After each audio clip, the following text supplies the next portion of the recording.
Well, it leads you to a non-eliminativism about colors. Right. You know, you have to deal with colors in some other way. Well, it seems that if we accept that colors, like our concept of colors as we generally talk about them, is a folk psychological concept, then what colors actually are. Folk psychological, that term gets used in such a way, it gets used in the same way as icky and uncool. Yes. Gets used. It's like spooky. Right, yeah. Okay, well, it seems that colors could be reduced, to use kind of a loaded term, to just wavelengths of light, of visible light. Red is electromagnetic radiation in the 430 to 480 terahertz range. In order to have that statement, you have to have a meaningful concept on both sides of the identity. Right, yeah, okay. So you can't, well, you have to be able, you have to have met the conditions to employ the concept of red in order to state and to grasp the theoretical identification. well, haven't we? I mean, we do admit that we have a concept of red. We just don't think that that's what the phenomena of red actually is. Well, it's not, in fact, red is not identical to that, but in order for us to employ the concept of red, or any color concept, some of our color judgments and some of our color beliefs have to be true. I don't see which ones would. Roses are red. Right. Fire engines are red. Right. Those beliefs like that have to be true. Well, in order for there to be anything to explain. Well, sure, they can be true, but when we say that a rose is red, we're saying that it's red based on this concept of red that we have, which is not a concept that accurately describes the phenomena, which is 430 to 480 terahertz. Is that what an explanation is? Isn't an explanation something like this? We explain the wetness of water by appeal to H2O molecules with a certain specific heat. Well, we're explaining the wetness of water. Yeah. Right? Yeah. So this is entirely consistent with answering yes to the question at the beginning. Do you think that physical facts can explain everything that's so? I hope I'm being consistent because I agree. And I think the answer to that is conceivably, arguably, yes. Physical facts can explain everything that's so. But it doesn't follow from that physical facts are the only facts there are.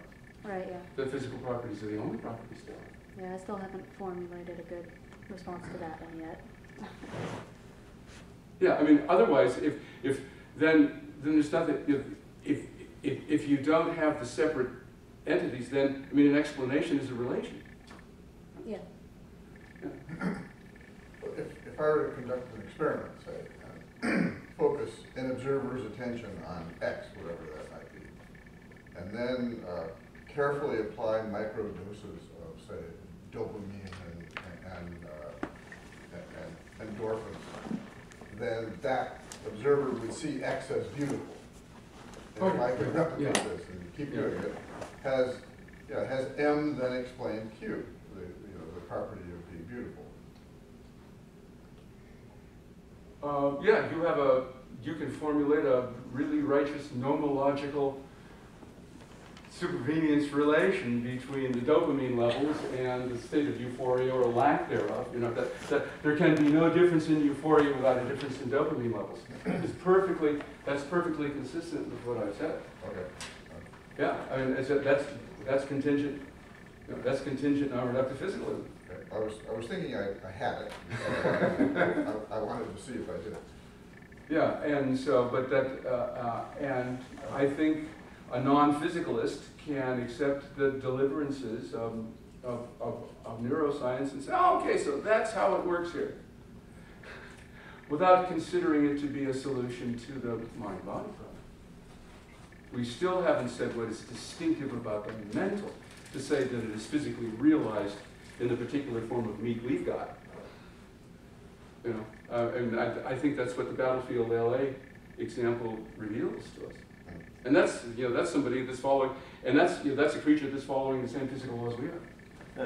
Speaking of the meat we got, I think that was the point I was trying to make earlier. Like I expressed in language, and we talked about it's more about psychology. Like I was asking, can we ever create a language where we speak purely in physical terms? Can we ever create a society where we place value only in physical terms? Like, are we as humans, with the meat we got, even able to understand the world we live in purely physical terms, where we always have these fictions, these non-physical properties that we need in order to reduce the world into something we can deal with? Well, one way to solve that problem would be to say that they're not fictions.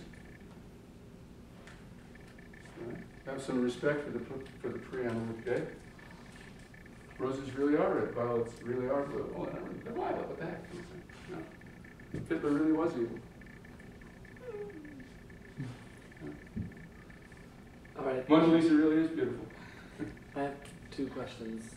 The first one is, I was looking at statistics about this in the field about what most philosophers countenance, and on the higher education level, most of them are epiphenomenalists. They believe that there are some supervenient, non-reducible properties, but they're, in line with the physicalist program insofar as it explains this world, and we can do that.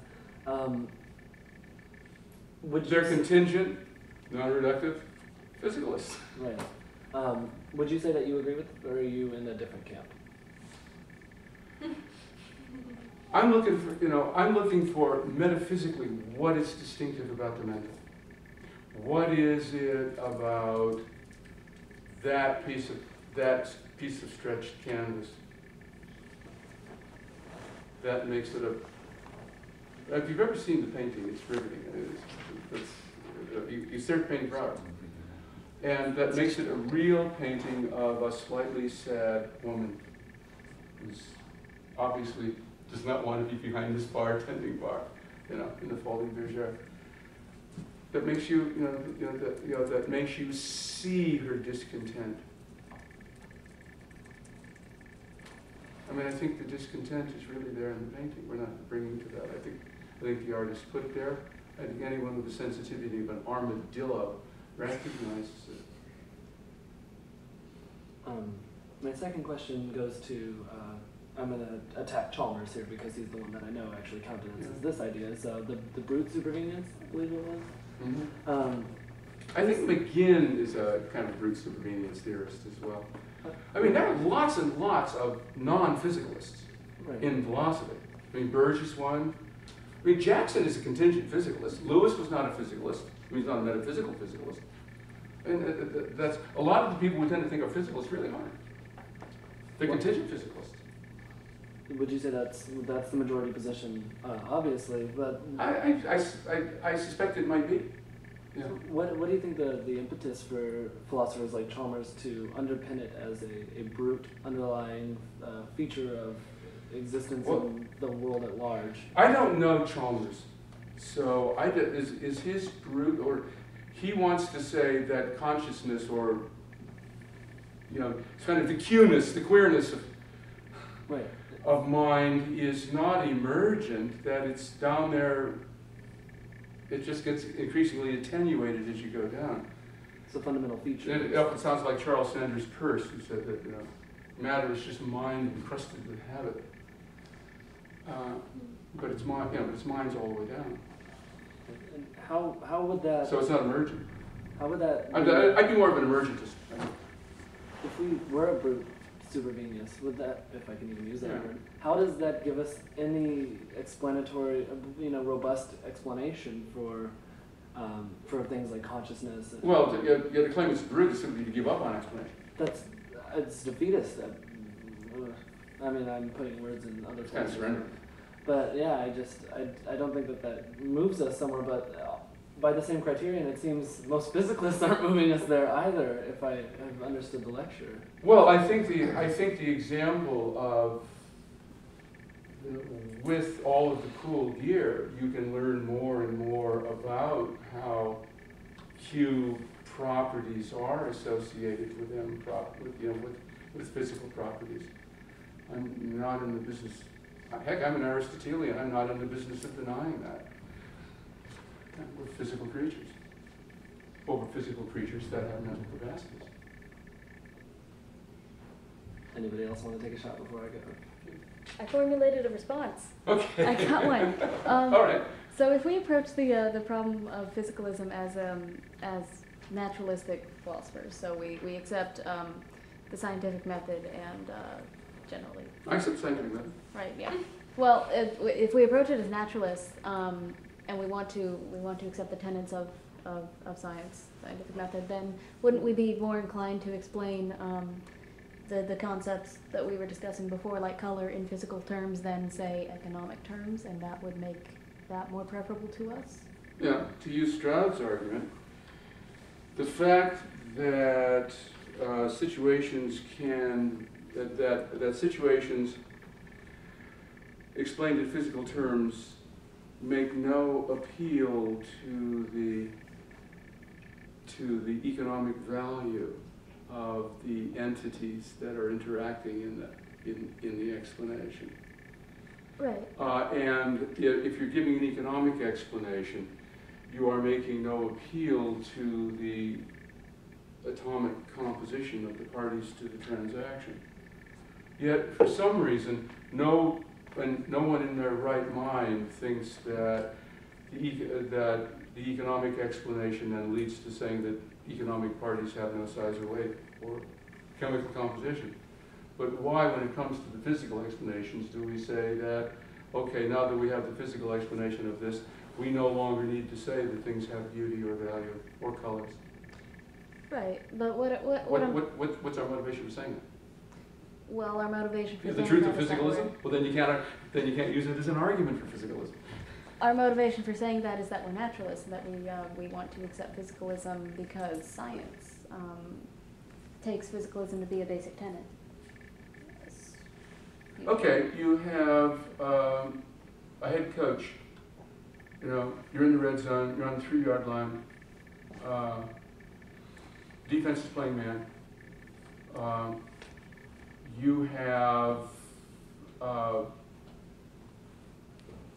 quarterback with certain skills, and you have a halfback and a tight end with certain skills. Okay, and so then you lead to a conclusion. You just ought to do a quarterback sneak rather than a fade to the corner. Okay, and furthermore, that you know that to be true. That is the best move in this situation. That's the optimal move in this situation. Is that physical reasoning? I don't know what any of it means, so Yeah, no. it's not physical reasoning. Okay. So you can come to knowledge. It seems to me that there are all kinds of knowledge that we can have. That's not a deliverance of the scientific method. Sure, but we want to say that the scientific method is our best method of explaining things, and thus we explain things physically. As one critic said, if you like this sort of movie, this is the sort of movie you'd like. Oh yes. If you are, for certain sorts of events, for certain sorts of states of affairs and occurrences, science is the best way to understand it. To understand whether you're going to have acorn squash with Italian sausage for dinner tonight, or just go straight to Jammies and have apples and peanut butter. It's our choice, and it's not going to help you. Yet surely we can know that one is right and the other, the one is true and the other is false.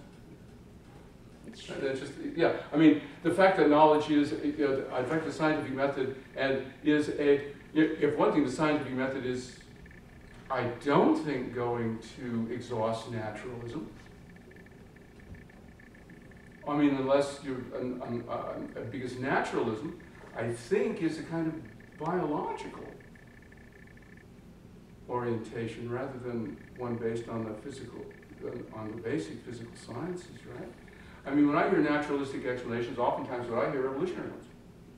Oh yeah. Well, there are no bridge principles between physics, chemistry, and biology. That's a notorious problem in philosophy of science. Right? I mean, some biological properties really do look like emergent properties. I'm sort of considering naturalism as we've defined it in our seminar on naturalism. Okay, yeah, I have to talk for any. Are you familiar with any of the sort of information theory stuff? I just read Gleck's. From John Wheeler. Oh, so I just read or it. listened to Gleck's book as I was walking to it. So how does it from bit? Does it from bit tie into? I don't understand what he means by that. Well, unless it's a shorthand for the idea that everything is really just information. You know, whether molecules or quanta or whatever they are merely forms of information.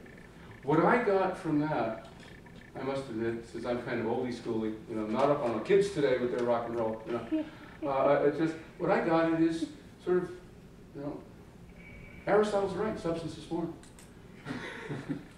Right? And you know, book Zeta of the metaphysics. That is what's ultimate reality is the form of things, not the matter. I mean, the matter is kind of fungible. It's the form that something takes, broadly construed. And what information sounds like that in Wheeler's formulation is just Aristotelian form. I mean, that's. Do you understand that book? No, I could not make that claim. No. I was just. I'm not challenging you. I'm asking for help on it. Well, I find the it from bit idea very, very intriguing, and so I'm just rumbling on it by dark of night when I can't. Yeah, that if we mean by physical, you know, the sorts of things that are studied experimentally in physics and so forth, they're not fundamental, right? It's what's fundamental.